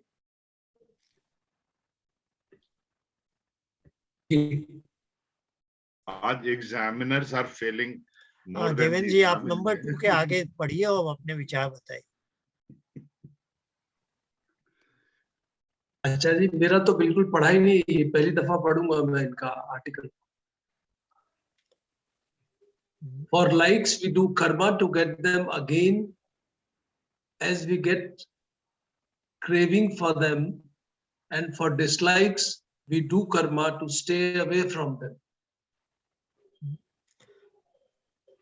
तो ये बात तो सही है ना, कि जो चीज हमें पसंद है उसको प्राप्त करने के लिए हम कर्म कहते हैं, और जो हमें नापसंद है उससे दूर रहने के लिए भी हम यत्न कहते हैं। जी, ठीक माना जाएगा ना ये वाक्य? तो सही है। आइए नंबर 3 बोलिए। These karmas could be either righteous or non-righteous, that is dharma और अधर्म। ऑब्वियस है। ये भी सही बात है, हमारे कर्म जी। धर्मानुसार भी हो सकते हैं, अधर्मानुसार भी हो सकते हैं, है ना? जी आचार्य। नंबर 4 बोलिए। चौथा कहता है the result of karmas are either pleasure or pain, sukh or dukh, and experience of pleasure and pain again generates impressions, that is sanskar of likes and dislikes. जैसा कि आप बताते ही हैं कि धर्मानुसार काम करेंगे तो सुख मिलेगा, अधर्मानुसार काम करेंगे तो दुख मिलेगा। तो यही इसमें इन्होंने इनका आशय है, the result of the karmas are either pleasure और पेन, सुख और दुख, एंड द यहाँ एक्सपीरियंस हम ऑफ एक सिद्धांत, यहाँ इसको बोलेंगे, अब कर्म फल सिद्धांत आ गया। ये मैं बोलता हूँ, इसका कोई मतलब नहीं है। ये जो पॉइंट नंबर 4 है, यह कर्म फल का जो सिद्धांत है, वैदिक सिद्धांत, कि कर्मों के अनुसार फल मिलता है। और पतंजलि के योग दर्शन में दूसरे अध्याय में ते हिलाद पयिता फला, ये वाला एक सूत्र है ना, कि पुण्य अपुण्य, पुण्य से हमें सुख मिलता है, अपुण्य कर्म से दुख मिलता है। तो ये बात अब पॉइंट नंबर 4 में आई है। फिर पॉइंट नंबर 4 में एक बात और उन्होंने जोड़ी, कि अब मुझे सुख और दुख की जो अनुभूति हुई है, उसकी भी, जो हम बोलते हैं ना अभिमानो अहंकार, तो अहंकार में उसका भी एक संस्कार पड़ जाता है ना?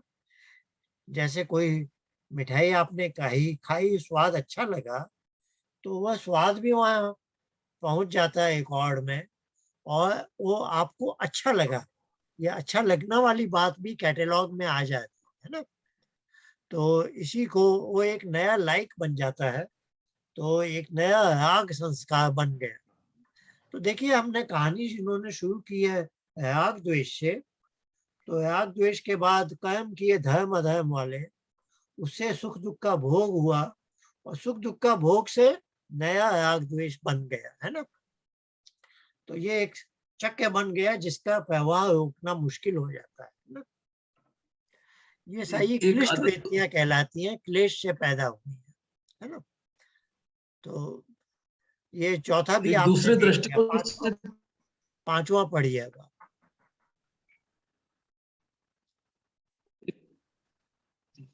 let us clear one is the power of Purush, Atma,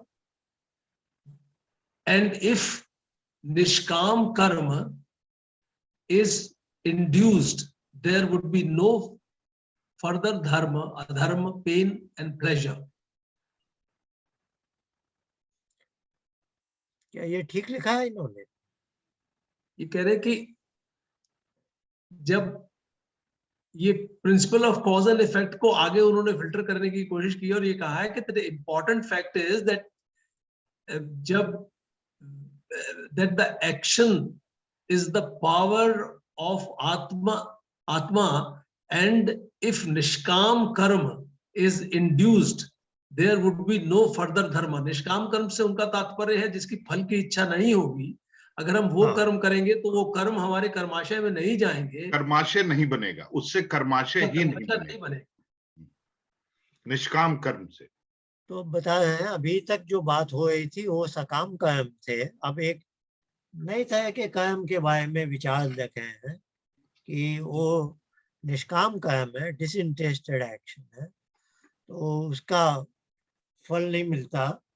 तो ये जो चक्र को तोड़ने की बात हो रही है ना, तो कर्म फल ऐसे कर्म किए जाएं जो फल नहीं देते हों, जिनका फल नहीं आता है ना। तो निष्काम कर्म का सिद्धांत ये बता रहा है। ठीक है क्या? आचार्य जी, इसमें एक आपत्ति है मुझे, या प्रश्न ऐसा कह सकते हैं। वो ये है कि हम निष्काम कर्म तो करेंगे, लेकिन क्या इस बात का गारंटी भी होगी कि उसमें वो धर्मयुक्त ही होंगे और उसमें कोई अधर्म नहीं होगा? निष्काम कर्म भावना तो रहेगी।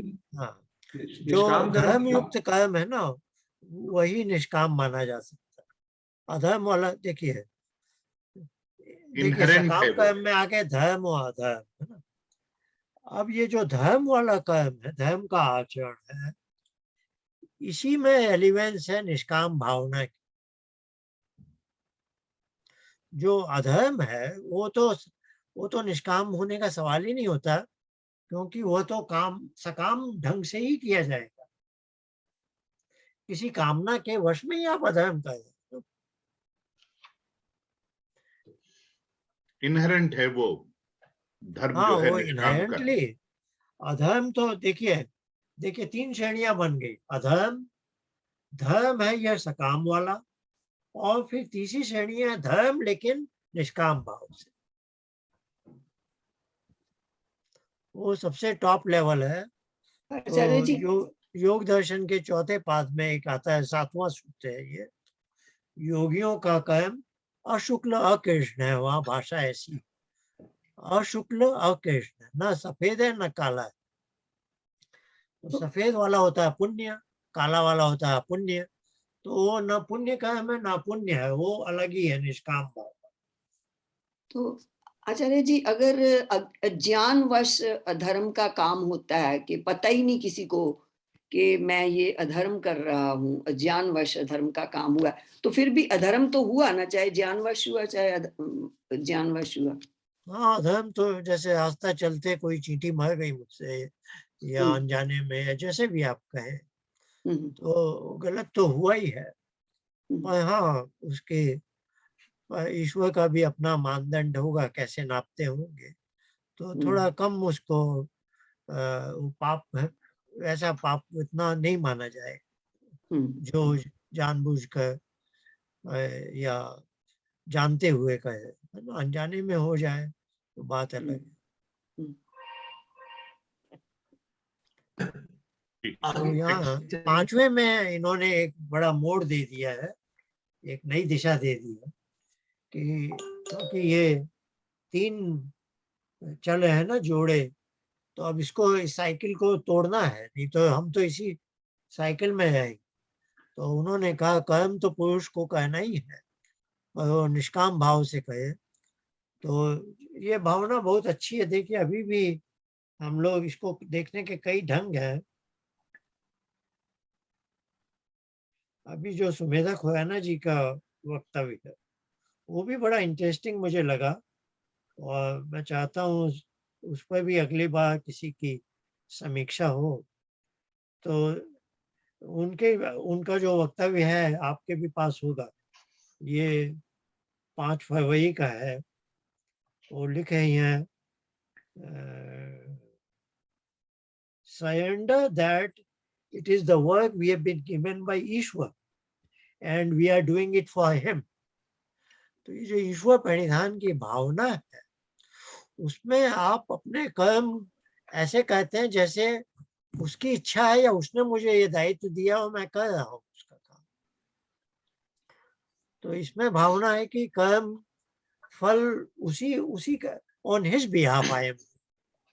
देखिए आप ऑफिस में जब काम करते हैं या जो सिविल सर्वेंट है गवर्नमेंट का काम करते हैं, उनके पास एक लाइन ऑफ अथॉरिटी राष्ट्रपति है। राष्ट्रपति सबसे बड़ा एग्जीक्यूटिव हेड है, उसके बाद मंत्रालय है, ये है। अब एक साधारण सा बाबू है गवर्नमेंट ऑफिस में, वो जैसा उसको कहा जाता है वैसा वो काम करता है ना। जो उसके अधिकारियों ने कहा वैसा करता जाता है। तो एक ऐसा ही स्ट्रक्चर आप सोचें कि ध्यान उपासना में हम प्रगति करना चाहते हैं, तो यह ईश्वर ने मुझे यह काम दिया है और मैं कर रहा हूँ। देखिए ईश्वर को पता चल जाता है आप किस भावना से कर रहे हैं, तो निष्काम कर्म हो गया है ना। तो ये ईश्वर लेकिन आचार्य परिधान जो है यम नियम के अंतर्गत, उसमें ये भावना है लगी हुई। ईश्वर परिधान का आप अनेक पुस्तकों में अर्थ यही देखेंगे कि अपने कर्म उसको समर्पित कर देना। कि ये भावना अंदर से उत्पन्न करनी पड़ती है ना। और ऐसा सरेंडर है और नहीं इसमें कि ऐसी भावना नहीं रखते। हम अपने जीवन में बहुत सारे काम निष्काम, जैसे एक माँ है बच्चे का पालन करती है, कितना सारा दिन लगी रहती है, पर उसको क्या मिलता है? वो बच्चा बड़ा होकर पता नहीं कुछ याद भी रखेगा या नहीं, पर वो जैसे ईश्वर ने मुझे ये संतान दी है और ये मेरा दायित्व है इसका लालन पालन करके बड़ा करना है इसको, है ना। वो कहते जाती है जितना कर सकती है। तो हम निष्काम काम बहुत से कहते भी हैं, है ना। जैसे आप कहीं वॉलंटियर बनकर काम कर रहे हैं, है ना। तो निष्काम भावना से हम बहुत से काम करते हैं, पर बाकी सब में भी वैसी भावना आ जाए तो हम एक ये मोड़ ला सकते। तो दिनेश जी अभी फिर आए थे फिर चले गए लगता है।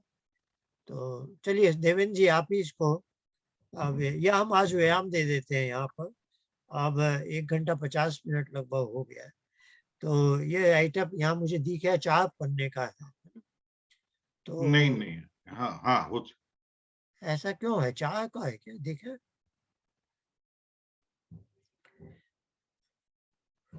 चलिए, इन्होंने जैसे कहा है कि ये जनसामान्य के लिए उन्हें बताया गया है, तो आगे चल के हम शायद बहुत जल्दी जल्दी में कर लेंगे। तो ये आइटम अधूरा मानते हैं, इसको फिर से हम कहेंगे। दिनेश जी कह सकें तो ठीक है, नहीं तो उनका कनेक्शन ठीक नहीं होगा तो हम किसी अगले 10-12 मिनट जो है हमारे पास, आइए कोई चर्चा कर सकते हैं जैसा भी आचार्य आप। जी मेरा एक छोटा सा टेक्निकल सा क्वेश्चन है। हालांकि इंग्लिश की एक सेइंग है कि all roads lead to God, और जो योग सारे हैं ये बिल्कुल बड़ा फाइन। आई मीन एक बहुत छोटा सा कंफ्यूजन है कि जैसे हमारे 3 योग हैं, एक योग हुआ, एक क्रिया योग हुआ। क्रिया योग लीड्स टू योग, क्योंकि हमारे क्लेश तनु नहीं है, हम उनको जब तनु करते हैं तो हम योग में चले जाते हैं। और फिर एक अष्टांग योग आया। जब हम अष्टांग योग की बात करते हैं तो उसमें ध्यान उपासना, ध्यान से समाधि और समाधि से एक आनंद की बात करते हैं कि ईश्वर का आनंद मगर जब हम योग की बात करते हैं और क्रिया योग में, उसमें जो उसका समापन है, उसमें हम संप्रजात योग और असंप्रजात योग की बात करते हैं। तो अल्टीमेटली क्या ये तीनों पाथ एक ही हैं? होने तो एक ही चाहिए, मैं जानता हूं, मगर अष्टांग योग में हम संप्रजात असंप्रजात की बात नहीं करते बिल्कुल, उसमें सिर्फ हम आनंद की बात करते हैं। तो ये क्या मेरा सोचना गलत है कि मतलब ये बात सही है? नहीं, ये देखिए, इसके दो भाग हैं।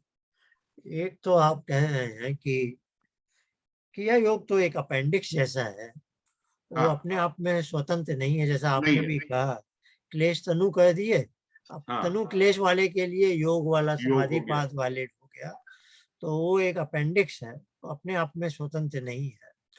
तो अब योग की चर्चा कहें तो आपकी बात सही है कि वहाँ संप्रज्ञात असंप्रज्ञात, फिर आगे चल के सबीज और निर्बीज समाधि की बात जी, चल रही है, और बीच में एक जगह आता है अध्यात्म प्रसाद वाला, है ना। तो अध्यात्म प्रसाद में तो आप जो समझ सकते हैं कि वो आनंद की प्राप्ति वाली बात है ना, कि उसको जैसे ईश्वर का प्रसाद मिल गया, है ना, तो वह आनंद प्राप्ति उसको आप देखेंगे पहले पाद के समापन के समय अध्यात्म प्रसाद वाला एक शब्द आया है ना, वो आप चेक कर लीजिएगा, तो वो है। पर हमारे ऋषियों ने यानी एब इनिशियो बहुत आरंभ में कभी ये नहीं कहा है कि योग ध्यान उपासना ये सब करो जिससे आनंद की प्राप्ति होगी, है ना। उन्होंने एम्फेसाइज किया है कि दुख से दूर हो जाओगे, है ना। हाँ, देखिए, जैसे अब आप कहते हैं कि किसी बच्चे को ये कहें कि तुम ऐसा अमुक काम करो तो मैं तुम्हें अमुक पुरस्कार दूंगा, तो पुरस्कार वो दिया जाता है जिसको विजुअलाइज कर सके, है ना, कि तुम्हें एक बाइसिकल मिलेगी, तुम्हें एक फोन देंगे, तुम्हें लैपटॉप देंगे, या कुछ जो भी चीज है उसको समझ में तो आए ना। पर एक ऋषि कहे कि तुम ये सब करो, योगाभ्यास और आंख बंद करके बैठो, तुम्हें आनंद मिलेगा। अब उस आनंद को जब हम जानते ही नहीं है तो वो हमें कैसे समझा सकता है कि ये चीज तुम्हें मिलेगी। देखिए, हमें आनंद नहीं मालूम है ना, किसी को भी मालूम नहीं है, क्योंकि वो आउट ऑफ द वर्ल्ड वाली चीज है ना। तो ऋषियों ने कभी कहा नहीं है कि तुम्हें ये मिलेगा, ऋषियों ने बस ये कहा है कि दुख से तुम्हें छुटकारा मिलेगा, है ना। अब समाधि में भी अब हम बोल चाल में बोल देते हैं आनंदमय कोश में पहुंच जाओगे, है ना, हम बोल रहे हैं, और हम बोल देते हैं कि महर्षि दयानंद के शब्द है उसके आनंद स्वरूप भाव में मग्न हो जाओगे, है ना। जी, ये हम बोल रहे हैं पर टेंटेटिव है, क्योंकि हमें मालूम ही नहीं है आनंद क्या है। जब हम कभी वहां पहुंचे ही नहीं तो हम कैसे, यानी आप समझ रहे हैं ना, ये बड़ी एक विचित्र कैच-22 वाली समस्या है। तभी मैंने पूछा, मतलब एक दिन में काफी हाँ, कंफ्यूज हो रहा था, क्योंकि हमें आनंद नहीं मालूम, बस हम सुनते आए हैं कोई विलक्षण चीज होगी, हमें नहीं मालूम। तो ये कोई समझदार अध्यापक या ऋषि ये कहेगा नहीं कि ये चीज तुम्हें मिलेगी जिसका सुनने वाला कोई अर्थ ही नहीं जानता वो चीज क्या है।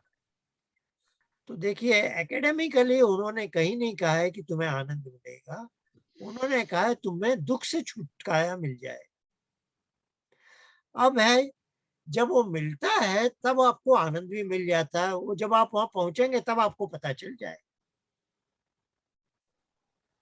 है ना। मतलब कुछ इस आपका तरह की बात है मोटिवेशन ये आचार्य है, जी, कुछ इस आपका तरह की बात मोटिवेशन, सॉरी, कि कुछ इस तरह की बात है कि अगर आनंद मिला तो हाँ, अपने आप दुख खत्म हुआ, प्रकाश आया तो अपने आप अंधेरा खत्म हुआ। मतलब ये कुछ बातें आ रही थी दिमाग में, इसीलिए कि मतलब हम अभी तक का जो मेरा था कि वो आनंद ही मेन फोकस था, कि ईश्वरीय आनंद, जिस सच्चित आनंद आनंद स्वरूप जो उनका स्वरूप है, हम उनकी गोद में जाते हैं। बेसिकली हम भी सच्चित हैं, हम भी चेतन हैं, सदा के लिए हैं, और हमें वो आनंद मिसिंग है, और हम उस बेसिकली उस दुख की निवृत्ति या आनंद की प्राप्ति, मतलब बड़ा फाइन डिफरेंस है, उसी को ढूंढ रहे हैं। तो वही मेरे दिमाग में चल रहा था कि शायद जब हम समाधि में जाते हैं तो ईश्वर का आनंद और उनके जैसे गुण कर्म और स्वभाव की कामना करते हैं।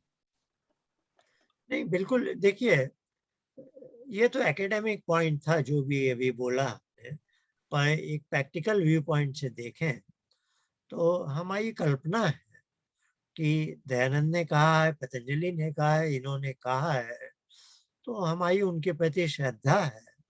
हम कहते हैं कि उनकी बात हमें समझ मान लेनी चाहिए कि कोई विलक्षण चीज वहां मिलती है, उसको आनंद कहते हैं, है ना। तो हम अपना प्रयास कर रहे हैं, थोड़ा थोड़ा हमें उसका पुट भी मिल रहा है। अब सुषुप्ति में आनंद मिलता नहीं है, पर सुषुप्ति से भी जब आते हैं तो एक विशेष तो लगता है कि बहुत अच्छी चीज थी, है ना। जबकि सुषुप्ति में वो आनंद है नहीं असल, पर हाँ एक तरह का आनंद का, जैसे हम दूर से उसका, दूर से देख रहे हैं आनंद को, समझ रहे हैं, दूर से थोड़ी, एक क्या कहूँ मैं, एक एक उसका, उसकी डिस्टेंट टेस्ट है, डिस्टेंट टेस्ट बोलते हैं, है ना। उसका रियल टेस्ट नहीं है, लेकिन वो भी हमें अच्छा लगे, है ना। तो जब कपिल का ये कहना है ब्रह्म रूपता समाधि सुषुप्ति वाली, तो हम कहते हैं सुषुप्ति ही जब इतनी अच्छी है तो समाधि कितनी अच्छी होगी, है ना। तो वहां जाकर देखना चाहिए। और देखिए सारी दुनिया यही चाहती है, देखिए, है ना, मैं गलत बात नहीं बोल रहा। अब ये ड्रग एडिक्ट्स हैं, ये भी क्या कहते हैं बताइए, उसी लेवल पे जाते। हाँ, ड्रग एडिक्ट्स भी अपने ब्रेन को एकदम नष्ट कर देते हैं थोड़ी देर के लिए, एनेस्थीसिया जैसा। वो अब खुद ही एनेस्थीसिया दे हैं अपने आप को, है ना, ताकि वो इस संसार, अपनी इंद्रियों से एकदम विमुक्त हो जाए। असल में वो कहाँ जाते हैं, समाधि में नहीं जाते, वो सुषुप्ति में जाते हैं, है ना। और वो सुषुप्ति भी उन्हें इतनी अच्छी लगती है। जो भी नशा है, जो भी नशा है, कोई भी नशा आप ले लीजिए, अफीम का है, एक प्रश्न हमारा है आचार्य जी। मैंने तो नशे नहीं लिए, लेकिन कल्पना करता हूँ, मेरी भी सर्जरी एक बार हुई है, तो एनेस्थीसिया दिया गया, तो कई घंटों तक के बाद आए, और सुषुप्ति तो हम जानते ही हैं। तो सुषुप्ति जैसी चीज है, लेकिन हर मनुष्य दुखों से दूर जाना। और ये योग दर्शन के चौथे पाद का पहला सूत्र है, जन्म, औषधि और ऐसे ऐसे, है ना, ध्यान। तो वो खुद क्या है, औषधि से भी वो प्राप्त की जा सकती है। औषधि योग दर्शन में भी वो दशा, फिर वो कहते हैं आगे जाकर कि श्रेष्ठता ध्यान से ही प्राप्त करने, ध्यान से प्राप्त करने में ही, तभी उसका नाम कैवल्यपाद है, कि आगे जाके कैवल्य की प्राप्ति उससे होगी। औषधि वाली जितनी भी कहो, ड्रग एडिक्ट जितनी बार भी कहे, उसको कैवल्य नहीं मिलना है, उसको बार बार सुषुप्ति ही मिलेगी और फिर आ जाएगा बाहर, है ना। तो इसीलिए हमारे यहाँ तो सोमरस को गलत अर्थ में नहीं देखिए। सोमरस एक ऐसा नशा है जो कभी नहीं उतरता बाकी सब नशे उतर जाते हैं। तो ईश्वर की गोद में जाने का जब वो आ जाए, तो वो जो सोमरस का नशा बोलते हैं ना, कि वो फिर कभी नहीं उतरने वाला है। तो ये बातें थोड़ी समझने में है वैसी, पर हाँ, अभी एक ले पर्सन के लिए हम यही कहेंगे कि टेंटेटिवली हमें मान लेना चाहिए कि इस ऋषि की ये बात सही है, और यत्न करना चाहिए। यत्न करने पर भी नहीं मिले, तब आप कह दो कि हमें बेवकूफ बनाया उसने, पतंजलि ने तब आप वैसे कह देना, वह उन्होंने हमें बहुत अच्छे रास्ते दिए। आपने तो, जब मैं ये आर्टिकल लिख रहा था तो मैं इसमें एग्जाम्पल चॉकलेट का देता था, तो फिर मैंने केला लिखा है, तो आप कहते थे यार तुम तो ऐसा लिख रहे हो कि लोग कहेंगे कि पतंजलि तो चॉकलेट का भी आनंद नहीं लेने देता। जब मैंने चॉकलेट लिखी, जो इसमें आगे आप पढ़ेंगे तो केला लिखा है, मैंने उसको चॉकलेट को केले में बदला मैंने तो आप मेरा मजाक केला लिखने पर मेरी कैसे याद आ गई है? केले लिखने से मेरा क्या संबंध है? नहीं, जब ये आर्टिकल को आपसे मैंने एडिट करवाया था, हाँ, व्हील ऑफ यूनिवर्स को, हाँ, इसमें आप नीचे चलेंगे तो मैंने एक एग्जांपल दिया है कि एक आदमी भूखा है और वो उसको एक केला मिला है, तो अच्छा, उस केले को वो ज्ञान वृत्ति भोग वृत्ति कैसे बनती है अच्छा, इस पर दिखाया। और तो इस केले की जगह मैं एक बच्चे और चॉकलेट को लेकर चल रहा था, तो अच्छा, आपने एक दिन कमेंट किया कि यार तुम ये लिखोगे तो लोग कहेंगे ये पतंजलि का कर्मफल जो है ये चॉकलेट भी खाने नहीं देता खुश होके। तो ये जो आर्टिकल में अगर आप आगे बढ़ेंगे तो उसमें मैंने केले का एक एग्जाम्पल दिया है कि एक आदमी को भूख लगी है और उसको केला मिलता है और वो खाता है, तो स्वाद को किस लेवल पर रखता है वो।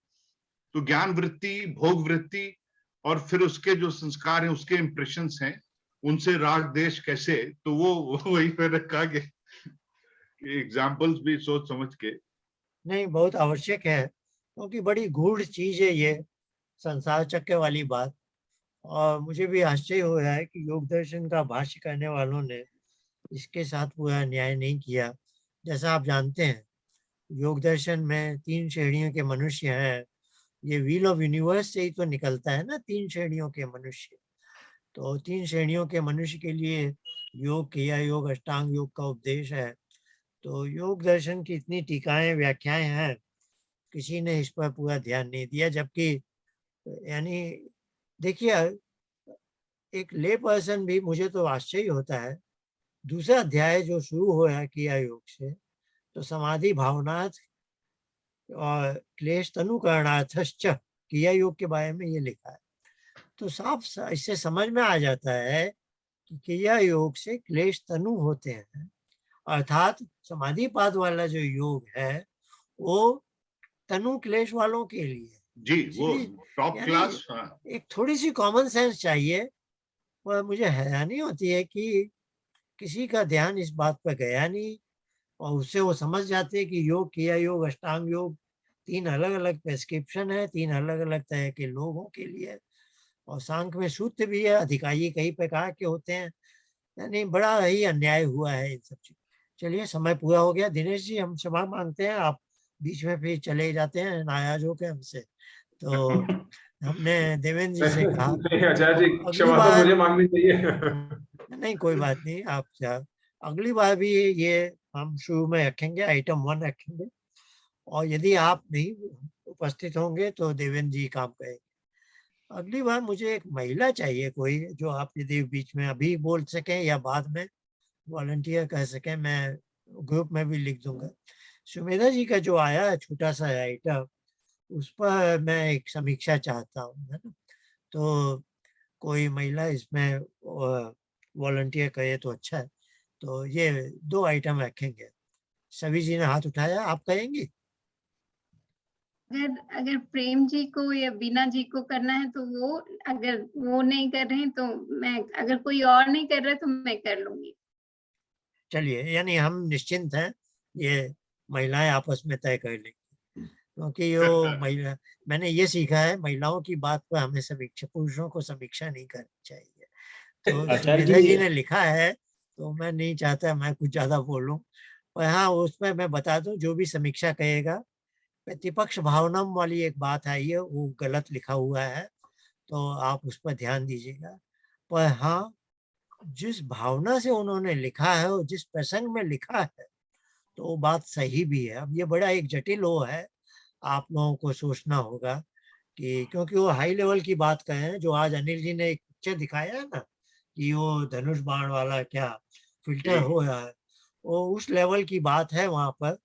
तो वो गलत इसलिए मानी जाएगी क्योंकि प्रतिपक्ष भावनम का संबंध यम और नियम से है ना, और बातें हो रही है चित्त वृत्ति की धारणा ध्यान के संबंध में। तो प्रतिपक्ष भावनम तो हम कर चुके हैं, तभी तो यहाँ तक पहुंचे, है ना। आप समझ रहे हैं मैं क्या बोल रहा हूँ। तो अष्टांग योग में जो प्रतिपक्ष भावना की बात आती है और यम और नियम के बाद आती है, तो यम और नियम सबका सध गया है, तभी तो वो इधर ध्यान समाधि में आया है। अब लेकिन फिर भी वो जो कह रही हैं वो अपने तरफ से सही है। तो यहाँ प्रतिपक्ष भावनम का, देखिए इसका टेक्निकल एक अर्थ है, प्रतिपक्ष यानी जो ओपोनेंट है, ओपोनेंट की जो ओपोजिंग व्यू है, उस ओपोजिंग व्यू का विचार करो कि हम पतंजलि की भावना के आगे बढ़े, क्योंकि ओपोजिंग जो व्यू है वो हमें गलत ले जाएगा, उससे हमारी हानि है ना। तो वो कहे अनंत दुख होगा, है ना। प्रतिपक्ष भावनम के सूत्र में आता है अज्ञान होगा और अनंत दुख मिलेगा, दुख इतना दुख मिलेगा कि अनंत। तो ये टेक्निकलिटी जब मैंने पहली बार पढ़ा मुझे ऐसा लगा। ओवरऑल उनका स्टेटमेंट बहुत अच्छा है, बहुत सही है और बहुत प्रैक्टिकल बातें लिख रही हैं जिसका ध्यान उपासना की प्रैक्टिस से संबंध है। मुझे लगता है कोई भी जो भी महिलाएं ध्यान उपासना में हैं वो इसको बहुत अच्छी तरह से देख सकती हैं। बस ये एक छोटा सा टेक्निकल पॉइंट है कि प्रतिपक्ष भावनम का शब्द पतंजलि योग दर्शन में यम नियम से संबंधित प्रसंग में आया है, तो इस ख्याल से वो थोड़ा ऑड लगता है। पर जो उसकी भावना है ओपोजिंग व्यू यानी चित्तवृत्ति जब आती है तो हमें ओंकार जप की चित्तवृत्ति चाहिए। तो जो दूसरी वृत्ति आ रही है उसको आप समझ लीजिए, वो उसको निगेट करने के लिए आप अपने चित्त को या मन को समझाइए कि ये यदि दूसरी वृत्तियां आती हैं तो मैं योग में आगे कभी नहीं बढ़ पाऊंगा, फिर तो मैं संशयी के रहूंगा। तो ये जो योग अपने चित्त को समझाने का ढंग है, इसको आप प्रतिपक्ष भावनम समझ सकते हैं। I hope you have understood, नहीं तो हम अलग से भी बात कर सकते हैं। बट अदरवाइज ये बहुत ही सही लिखा है उन्होंने, बड़ा ही यानी पढ़ने से मुझे लगा ये व्यक्ति की साधना अच्छी चल रही है तभी वो लिखा है। तो जिसकी भी ध्यान उपासना में अच्छी गति है वो इसको पूरा हृदयंगम कहेगा। बस ये एक टेक्निकलिटी थी प्रतिपक्ष भावना वाले शब्द की, तो वो तो हम बाद में भी देख लेंगे, कोई ऐसी बात। आप सबको बहुत धन्यवाद, समय आज थोड़ा अधिक हो गया। आचार्य जी वो लेख होगा तो भेज दीजिएगा। है सुमेधा जी, जी का जो लेख, जिस लेख की अभी चर्चा हो रही थी वो लेख वो व्हाट्सएप पे है। वो व्हाट्सएप अपने ग्रुप में आ चुका है। हाँ, व्हाट्सएप वो ग्रुप पे है जिस इसमें। वो 5 तारीख शनिवार की मेरी क्लास चल रही थी इंग्लिश वाली, तो हाँ, क्लास में ये प्रश्नोत्तर में आ रहा था, यही सब आते हैं ना चित्तवृत्ति क्या है ऐसे। तो उसी अवधि में उन्होंने लिख के मुझे भेज भी दिया, यानी उनकी तरफ से एकदम समझिए अनायास है, ऐसा उन्होंने लेख नहीं बनाया है। वो प्रश्नोत्तर काल चल रहा है, प्रश्न आ रहे हैं और सुमेधा जी ने ये लिख के मुझे भेज भी दिया। और मैंने भी तुरंत जब वो सेशन समाप्त हुआ तो देखा और मैंने भी तुरंत अपने ग्रुप में, मुझे पढ़ के बहुत अच्छा लगा। मैं कई महिलाओं से अलग से बोल भी आऊँ, आप लोग भी कुछ लिख कर भेजो। तो सुमेधा जी को मैंने उनसे पूछा, अनुमति भी नहीं ली, उन्होंने मुझे पर्सनल भेजा था, मैंने ग्रुप में डाल दिया। मैंने कहा नाराज होंगी तो होने दो, क्या है। तो ग्रुप में डाल दिया है और आज हम एक कदम आगे बढ़े हैं। अच्छा, मैंने उन्हें कहा कि आप इसका एक प्रेजेंटेशन दीजिए, तो थोड़ा ऐसे तो अब वो प्रेजेंटेशन देती है या नहीं है, मुझे लगा ये काफी अच्छा मसाला है।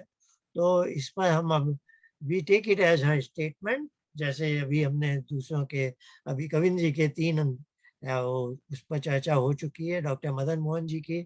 हम चाहते हैं इस तरह से आप सब लोग अपने मन का कुछ भी आता हो ना लिखें, और भले ही छोटा सा आधे, अब सुमेधा जी का लिखा हुआ बड़ा नहीं है ज्यादा, बहुत एक छोटा सा ही पैराग्राफ, लेकिन उसमें भी बहुत सी बातें जो अभी तक हम ध्यान उपासना के थ्योरेटिकल पॉइंट्स पर चर्चा हो रही है, उसमें वो अवसर हमें मिलेगा कि ध्यान उपासना के जो प्रैक्टिस पार्ट पर चर्चा करेंगे। तो आई थिंक सभी जी ने वॉलंटियर कर ही दिया है, मैं छोड़ूंगा नहीं इनको। तो इनको थोड़ा दया भी दिया प्रतिपक्ष भावनाओं की बात लेकर, पर उससे आप घबराइए मत, आप अपने ढंग से निष्पक्ष भाव से कीजिए समीक्षा, और हम उन्हें बता भी देंगे, आज वो आ नहीं पाई हैं तो उन्हें बता भी देंगे कि नेक्स्ट टाइम। और इस बीच हमारे पास एक नए सदस्य जुड़े हैं, रौनक माहेश्वरी जी, वो बैच 1 में आए थे और अभी उन्होंने विशेष मुझसे कहा कि वो जुड़ना चाहते हैं। मैं आशा तो कर रहा था आज की मीटिंग में आएंगे नहीं, पर उन्होंने एक राइटअप भेजा है, मैंने पढ़ा नहीं है, देखा नहीं है, उचित अवसानो भोग पर है, तो मैं भी देख लेता हूँ, पर उन्होंने ग्रुप में शेयर कर लिया है। तो कोई एक उस पर भी, पर मेरे ख्याल से मार्च की मीटिंग के लिए 2 ही काफी हो जाते हैं, समय ज्यादा लगता है। तो ये कविंद जी का है, इस पर दिनेश जी अथवा देवेंद्र जी का वो होगा, है ना। और सुमेधा जी के स्टेटमेंट पर सभी जी का होगा, या सभी जी किसी और को तैयार कर रहे हैं तो ये उनकी जिम्मेवारी। अच्छा, फिर धन्यवाद और अजय जी, ये सॉरी, ये अनिल जी का जो प्रेजेंटेशन था उसकी रिकॉर्डिंग हो गई है क्या? क्योंकि मैं बीच बीच में मिस कर रहा था हमेशा उसको। मुझसे गलती हो जाती है, रिकॉर्डिंग हुई है, आज अभी भी रिकॉर्डिंग हो है, ये जो भी है, लेकिन वो उनकी पहली स्लाइड के बाद शायद दूसरी स्लाइड के बीच में शुरू हुई थी, तो ये रिकॉर्डिंग भी सबको मिल जाएगी। पर हाँ, पहली स्लाइड का जो शुरू का भाग था वो छूट गया है। ठीक आप है। लोग भी जरा याद रखिए, मैं जो थोड़ा बड़ा अजीब से हमें आदत हो जाती है, मैं यदि रिकॉर्डिंग का बटन शुरू में न दबाऊं तो कोई याद दिला दे मुझे। पर आज भी थोड़ी देर से मुझे याद आया था। अच्छा जी, आपकी कंपनी बहुत अच्छी नहीं है, इसका मतलब आचार्य जी। हैं? हाँ, इस मीटिंग में आप मुझे कुछ भी कह सकते हैं, गालियां भी दे सकते हैं, जो भी कहना मैंने चाहते कहा man is known by the company he keeps, और अगर आप भूलने लगे हैं चीजों को तो we are not giving you good company नहीं, आचार्य। असल में आपको याद होगा, आज मैंने विशेष एक यत्न किया था, क्योंकि मैं अलार्म लगाता हूँ, कोई भी मेरी क्लास होती है ना तो उसके आधे घंटे पहले का। आज मैंने 2 अलार्म लगाए, है ना, एक लगाया कि आधे घंटे पहले का, और एक लगाया उसी समय का कि रिकॉर्डिंग करनी है। अब क्या हो गया कि मुझे हटना पड़ा इस लैपटॉप से। अब हटना पड़ा तो मुझे दोनों अलार्म को यानी डिसमिस भी करना पड़ा, तो वही हो गया कि फिर मैं बिना अलार्म वाला हो गया। तो क्या आज मैंने विशेष यत्न किया था कि मैं रिकॉर्डिंग शुरू में ही दबा दूं, इसके लिए एक अलार्म भी लगाया, पर मुझे फिर हटना पड़ा, फिर मैं 15-20 मिनट बाद ही जुड़ पाया। अब जो भी है, फिर उस परिस्थिति में मैं भूल ही गया। मैं बहुत सी बातें भूलने लगा हूँ। प्रणाम। नमस्ते जी, धन्यवाद नमस्ते। आचार्य जी, नमस्ते, सभी को नमस्ते। बहुत बहुत धन्यवाद आपको भी, सबका अनिल बहुत जी को बहुत बहुत धन्यवाद, धन्यवाद। नमस्ते। Hi, Michael.